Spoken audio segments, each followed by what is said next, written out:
walang pangalan na nakalagay. Kung makita nyo, cover photo, profile picture ko, then nakalagay to post at walang name.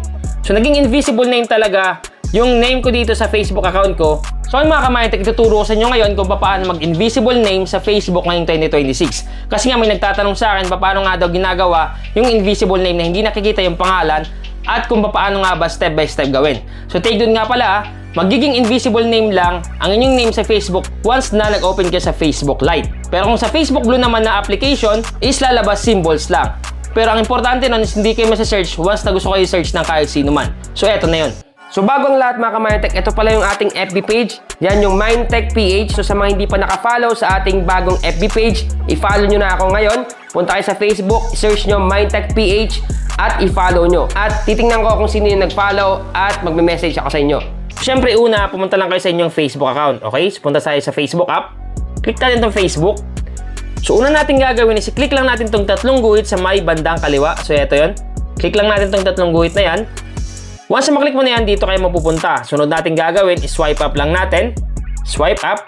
Hanapin lang natin dito yung settings and privacy. So ito yun, settings and privacy. Click nyo lang. So click natin. Pag naklik mo yung settings and privacy, sunod natin gagawin is piliin natin itong settings. Yung pinakauna dyan. Click lang natin itong settings. Pag naklik mo na yung settings, automatic dito kayo mapupunta. So i-click lang natin dito yung may account center. So ito yun, yung Meta Account Center. Click lang natin yan. Once na matap mo na yan, dito kayo mapupunta. Sunod natin gagawin is i-click naman natin to, yung profiles. So click lang natin yan. Pag naklik mo yan, dito kayo mapupunta. Sunod natin gagawin is i-click mo ulit to. Click mo lang. Then dito na kayo mapupunta sa my name. So click mo lang itong name. Then dito sa name, ito yung ilagay nyo. So click natin itong first name. Ito yung ilalagay yung symbol na yan. Okay? Yung symbol na yan. Kakopy nyo lang yan at ipipaste nyo dito sa my first name. So sa magtatanong saan ko makikita or saan ko ikakopy yung symbol na to. So makikita nyo yan mga ka-MyTech dito sa may description box sa video na to. Once na makopy nyo na kunyari sa Facebook page ko, nakopy nyo na dun sa may comment section sa taas, kinopy nyo, i-paste nyo lang dito sa may first name. Then dito naman sa may last name. So once na ma-paste nyo na sa first name and last name, syempre i-save na natin yan. So ang gagawin nyo lang, review change dito or save. So baba, so dito, click nyo lang yung save or review change, automatic mag-i-invisible name na ang inyong Facebook account. So papakita ko sa inyo ha. Punta tayo sa Facebook, back natin. Kung makikita nyo dito, halimbawa, ito yung profile ko, ito yung lalabas. So, hindi na siya makikita, invisible name na siya. Pero may mga symbols na nakalagay. Kung sa Facebook, na kulay blue kayo, mag-open ng Facebook account. Pero kung Facebook Lite, nag-open kayo sa Facebook Lite, subukan natin.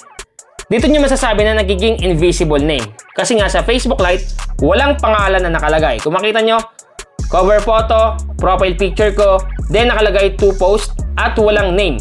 So, naging invisible name talaga yung name ko dito sa Facebook account ko, walang pangalan na nakalagay. Kung makita nyo, cover photo, profile picture ko, then nakalagay to post, at walang name. So, naging invisible name talaga yung name ko dito sa Facebook account ko, dito sa may FB Lite. Pero dun sa FB na kulay blue, pag pumunta ka dun, makikita mismo yung symbol, katulad nyan. Pero halimbawa, kung gusto nyo naman na hindi ma-search yung pangalan nyo, basta-basta at walang makakahanap, ito yung gagamitin yung symbol. Ikakopy nyo lang yan. Take note ha, yung symbol na yan is matatagpuan nyo sa may description box ng video na to kung nanonood kayo sa YouTube. At kung sa Facebook page ko naman kayo nanonood, andyan yan sa may baba sa comment section. Nasa top comment. Okay? So i-copy nyo lang yung symbol na yan.